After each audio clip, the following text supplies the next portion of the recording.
جیسے اگلے خانے سے سلپ ہو کر پیچھے گر گیا ہو۔ سعدی نے شکر کرتے ہوئے فون اٹھایا اور گاڑی سٹارٹ کر دی۔ کیا تمہیں حیرت نہیں ہوئی کہ جج نے مجھے رہا کر دیا؟ فارس کھڑکی سے باہر دیکھتے ہوئے بولا۔ سعدی نے شانے اچکائے۔ آپ نے وہ قتل نہیں کیے، میں جانتا ہوں۔ کیا فرق پڑتا ہے؟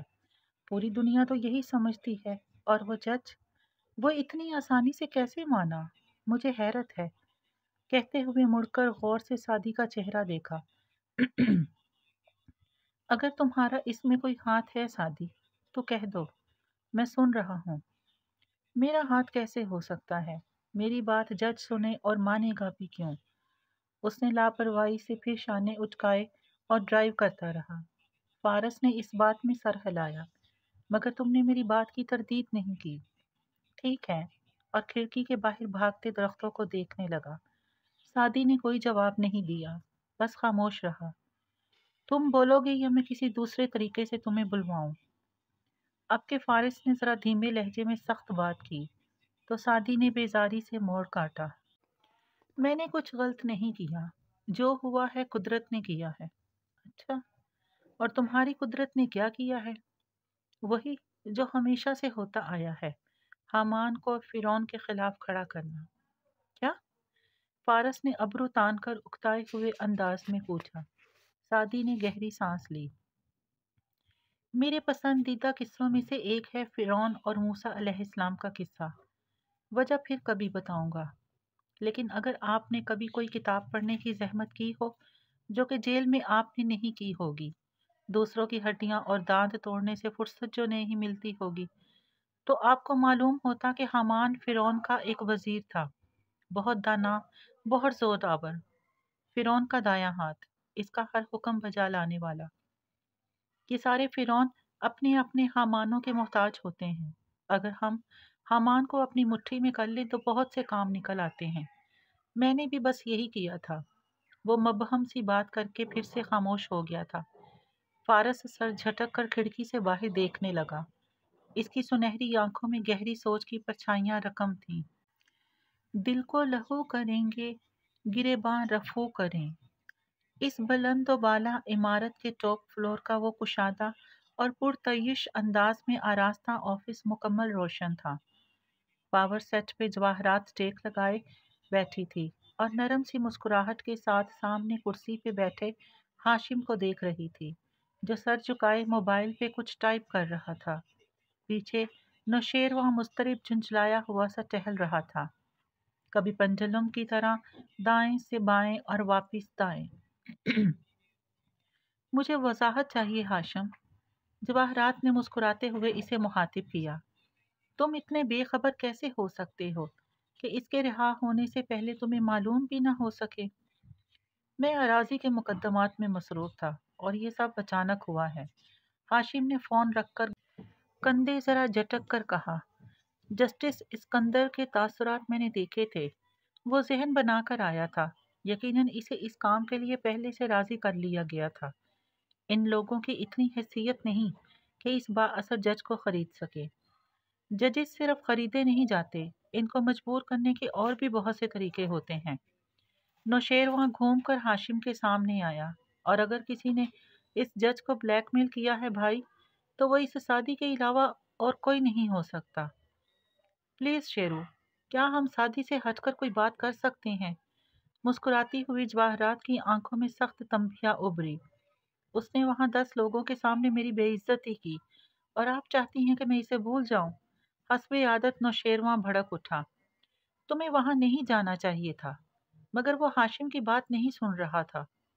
وہ مجھے جتا رہا تھا کہ وہ میرے چالان کے متعلق جانتا ہے جو انگلینڈ میں ہوا تھا۔ وہ خود کو سمجھتا کیا ہے؟ ممی، میں آپ کو بتا رہا ہوں، آپ اسے پارٹی میں انوائٹ نہیں کر رہی۔ میں اس کو اپنے گھر میں برداشت نہیں کروں گا۔ میں کارڈ دے چکا ہوں، سوری، ہاشم نے دونوں ہاتھ اٹھا کر کہا۔ شیرو، سادی مسئلہ نہیں ہے، وہ پارٹی میں آئے گا تو میں اسے دیکھ لوں گا۔ اپنے بیٹے کی بے عزتی کا بدلہ کیسے لینا ہے مجھے معلوم ہے۔ کہتے ہوئے آگے ہو کر نرمی سے اس نے شیرو کا ہاتھ دبایا۔ وہ ذرا ڈھیلا پڑا۔ مسئلہ فارس ہے، میں اسے اپنے ارد گرد برداشت نہیں کر سکتی۔ مجھے بتاؤ ہاشم، تم اس معاملے کو حل کرنے کے لیے کیا کر رہے ہو؟ ہاشم اب کاغذ پہ کچھ لکھ رہا تھا۔ یقیناً وہ بھی ڈسٹرب تھا، مگر کمپوزڈ نظر آ رہا تھا۔ میں نے اسے ایک دفعہ اندر کروایا تھا، دوسری دفعہ بھی کروا سکتا ہوں۔ وہ ایک دفعہ باہر آ سکتا ہے تو دوسری دفعہ بھی آ جائے گا۔ سو بہتر ہے کہ تم اس کے ساتھ اچھا کھیلو۔ وہ نہیں جانتا کہ قتل کس نے کیے تھے، اور اس کے نزدیک ہم اس کی واحد فیملی ہیں۔ جواہرات مطمئن نہیں تھی۔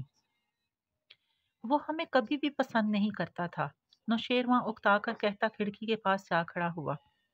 اس لیے بہتر ہے کہ وہ ہم سے دشمنی نہ رکھے، کیونکہ باہر آنے کے بعد وہ سب سے پہلے یہ جاننے کی کوشش کرے گا کہ وہ سب کس نے کروایا تھا۔ ہاشم سنبھال لے گا، آپ کیوں فکر کرتی ہیں؟ ہاشم بہت اعتماد اور اطمینان سے پیچھے ہو کر بیٹھتے ہوئے بولا، میں نے تب بھی جو کچھ کیا اپنی فیملی کے لیے کیا، اب بھی اپنی فیملی کو پروٹیکٹ کرنے کے لیے مجھے جو بھی کرنا پڑا میں کروں گا۔ اپنی فیملی کے لیے کچھ بھی کرنا جرم نہیں ہوتا۔ اگر میں وارث غازی کو رستے سے نہ ہٹاتا تو وہ ہمارے خلاف کیسز کھول کر ہمیں تباہ کر سکتا تھا، اور وہ زرتاشا، میں اس کو نہ مرواتا تو اس قتل کو کبھی آنر کلنگ کی شکل نہ دے سکتا۔ مجھے اس کے لیے افسوس ہے، مگر میرے پاس اور کوئی آپشن نہیں تھا۔ پھر جب قتل ہوتا ہے تو کسی کو تو جیل جانا پڑتا ہے۔ مجھے فارس سے ہمدردی ہے، اس کے 4 سال ضائع ہوئے، مگر وہ ایک انٹیلیجنس آفیسر تھا۔ اگر وہ اندر نہ جاتا تو قاتل کو ڈھونڈنے کی کوشش کرتا۔ اپنے خاندان کو محفوظ رکھنے کے لیے میں نے اسے بیزی رکھا، تو کیا غلط کیا؟ وہ زندہ سلامت ہے، اس کا تو کچھ بھی نہیں گیا۔ اپنوں کو تو سب کھوتے ہیں، ہم نے بھی ڈیڈ کو کھویا تھا۔ بے شک نیچرل ڈیتھ سے ہی صحیح، مگر ہماری زندگیوں میں بھی دکھ ہیں، پریشانیاں ہیں۔ مجھے افسوس ہے ان سب کے لیے، مگر زمر کو میرا شکر گزار ہونا چاہیے کہ میں نے اسے گواہی کے لیے زندہ چھوڑ دیا۔ وہ ٹھیک ہے، زندگی گزار رہی ہے، پرفیکٹ تو نہیں ہو سکتی نا اب زندگی۔ ہاشم نے بات کرتے ہوئے ذرا سے چھانے اچکائے۔ بہت سے لوگوں کی زندگی اگر 2-4 کی قربانی سے بچ جاتی ہے تو اس میں کوئی برائی نہیں۔ میں فارس کو سنبھال لوں گا، اسے آنے دیں۔ ممی، وہ کچھ نہیں کر سکتا، اوکے؟ وہ ایک جذباتی غصے میں پاگل ہو جانے والا آدمی ہے، نہ اس میں عقل ہے نہ اس میں کوئی دور اندیشی ہے۔ جیل میں رہ کر وہ کتنا بدلا ہوگا، ویسا ہی بد دماغ ہوگا۔ ایسے دشمن کو تو انسان تھکا تھکا کے ہی مار دیتا ہے۔ پھر سیدھا ہو کر بیٹھتے ہوئے بولا، اب ہم تمہارے پروجیکٹ کے بارے میں بات کر لیتے ہیں شیرو۔ اور نوشیروان نے جیسے کڑوی گولی نکل لی، وہ بے دلی سے کرسی کھینچ کر بیٹھا۔ اور میرے پروجیکٹ کے راستے میں رکاوٹیں کھڑی کرنے والے بھی کون ہیں بھائی؟ سعدی اور اس کی باس۔ ہاشم بے اختیار ہنس دیا۔ یار یہ تمہارا اور سعدی کا کسی لڑکی پہ جھگڑا تو نہیں ہے؟ جواہرات نے مسکرا کر سر جھٹکا اور بغور شیرو کے تاثرات دیکھے، جو مزید خفا لگنے لگا تھا۔ شیری، سونیا کو کب گھر لائے گی؟ جواہرات نے اسی کو دیکھتے ہاشم کو مخاطب کیا۔ شیرو ایک دم کوئی فائل اٹھا کر دیکھنے لگا، البتہ اس کی گردن میں ابھر کر ڈوبتی گلٹی واضح محسوس ہوئی تھی۔ اس وقت اس کا کیا ذکر؟ ہاشم نے گویا ناک سے مکھی اڑائی اور کام کی طرف متوجہ ہو گیا۔ جو رنجشیں تھیں، جو دل میں غبار تھا، نہ گیا۔ اس درمیانے درجے کے بنگلے کے لاؤنج کی بڑی سی کھڑکی دھوپ میں چمک رہی تھی۔ شیشہ آئینہ بنا لون کا عکس دکھا رہا تھا۔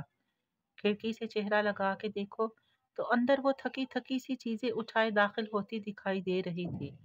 درمیان سے مانگ نکال کر گھنگریالے بال کیچر میں ہاف باندھے وہ جھولتی لٹ کان کے پیچھے اڑستی کچن کے دروازے تک گئی۔ صداقت، کھانا تیار ہے؟ جی باجی، بس روٹی ڈال رہا ہوں۔ پھر کھانے کے بعد سعدی کی طرف جانا ہے، ایک کام ہے۔ لاؤنج میں ویل چیئر پہ کتاب پڑھنے بڑے ابا نے بے اختیار اس کی طرف دیکھا۔ وہ اب واپس آ رہی تھی۔ دن کیسا گزرا تمہارا؟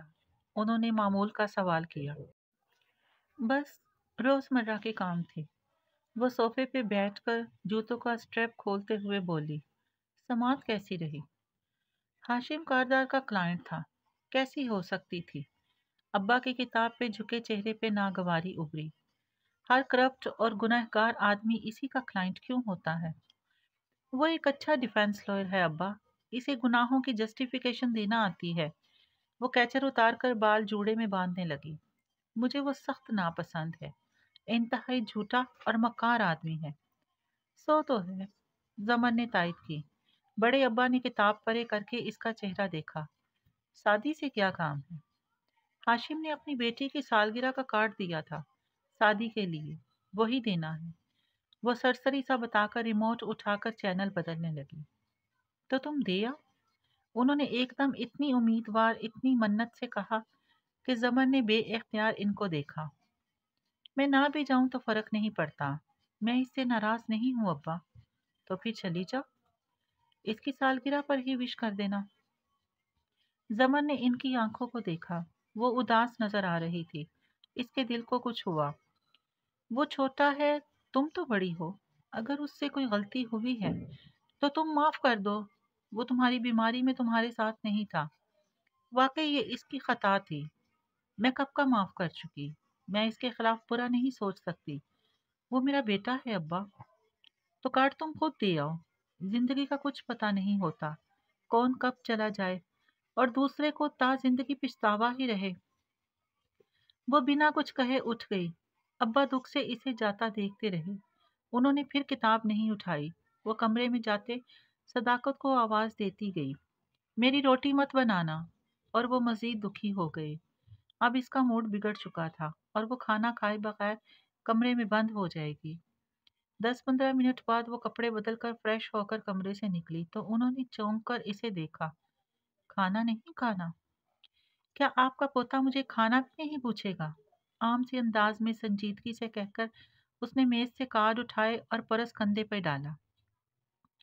ابا جہاں تھے وہیں رہ گئے. آنکھوں میں تخیر بے یقینی ابھر کر معدوم ہوئی اور اس کی جگہ خوشگوار تذبذب نے لے لی. جیسے کوئی خواب میں آنکھ کھلنے کے ڈر سے صحیح سے خوش بھی نہ ہو پائے. ایک دم ان کا چہرہ بجھا. کیا تمہیں پتہ چل چکا ہے کہ فارس رہا ہو چکا ہے؟ وہ جیسے ٹھنڈی سانس لے کر دروازے سے پلٹی. ہاں، اگر آپ یہ کہنا چاہ رہی ہیں کہ میں شادی سے یہ پوچھنے جا رہی ہوں کہ فارس کیسے رہا ہوا، تو ایسا نہیں ہے. میں اتنی اسٹریٹ فارورڈ ہوں کہ اگر مجھے اس سے کچھ پوچھنا بھی ہو تو میں 4 منٹ کی کال کر کے بغیر تمہید کے بھی پوچھ سکتی ہوں. ابھی مجھ سے ہاشم نے ایک فیور مانگا ہے اور میں اسے وہی دینے جا رہی ہوں. اسی سنجیدگی سے کہہ کر وہ باہر نکل گئی. ابا کے چہرے پہ خوشگوار حیرت ابھر آئی. صداقت بھی بھاگ کر چوکھٹ میں آ کھڑا ہوا تھا اور اب ان ہی حیران مگر مسرت آمیز تاثرات کے ساتھ ان کو دیکھ رہا تھا. یہی ہے جبر، یہی ہے اختیار کا موسم. حنین اور اسامہ تب سے فارس کے گرد بیٹھے تھے جب سے وہ آیا تھا. سادی خاموشی سے گول میز پہ ان کے مقابل بیٹھا تھا. ماموں، کیا وہ دوبارہ تو آپ کو نہیں لے جائیں گے؟ حنین نے جھجکتے ہوئے انجانے خوف کے زیر اثر سوال کیا. فرنچ پونی اور ماتھے پہ کٹے ہوئے بالوں کے ساتھ وہ اب گھر کے لباس میں تھی. فارس ہلکا سا مسکرایا. نہیں. ساتھ ہی سادی کو دیکھا. سادی نے نرمی سے مسکرا دیا اور پھر دوسری جانب دیکھنے لگا. اب آپ ہمارے ساتھ رہیں گے نا؟ سیم نے اشتیاق سے پوچھا. میرے لیے اچھا ہوگا اگر میں اپنا گھر کھولوں. کیوں جاتے ہو ادھر؟ یہی رہو نا. ندرت نے ناراضی سے کہتے میز پر مٹر قیمے کا ڈونگا رکھا. کھانا بس لگ ہی چکا تھا. مجھے بہت سے کام کرنے ہیں آپا، مگر آتا جاتا رہوں گا. وہ سنجیدگی بڑے سپاٹ انداز میں کہہ رہا تھا. وہ عموماً دھیما بولتا تھا، چھوٹے چھوٹے فکرے، لیکن غصہ چڑھنے پہ آواز بلند ہو جاتی تھی. ندرت نے تازہ چپاتی لا کر رکھی ہی تھی کہ فارس ہاتھ دھونے کے لیے اٹھ گیا. ویسے بھی وہ لباس تبدیل کر چکا تھا. جینز کے اوپر بٹنوں والی شرٹ، بال اسی طرح پونی میں مقید. سادی نے پیچھے سے آواز لگائی. ماموں، آپ کو ہیئر کٹ کی اشد ضرورت ہے. نہیں، ماموں اس ہیئر سٹائل میں زیادہ اچھے لگ رہے ہیں. حنین نے فوراً مخالفت کی. ساتھ ہی وہ پلیٹ سے کھیرے ٹونگ رہی تھی. اسامہ نے اس کے ہاتھ کو پرے کیا. اس نے غصے سے اسامہ کو دیکھا. کیا ہے؟ ابھی کھانا شروع نہیں ہوا، تم کیوں کھا رہی ہو؟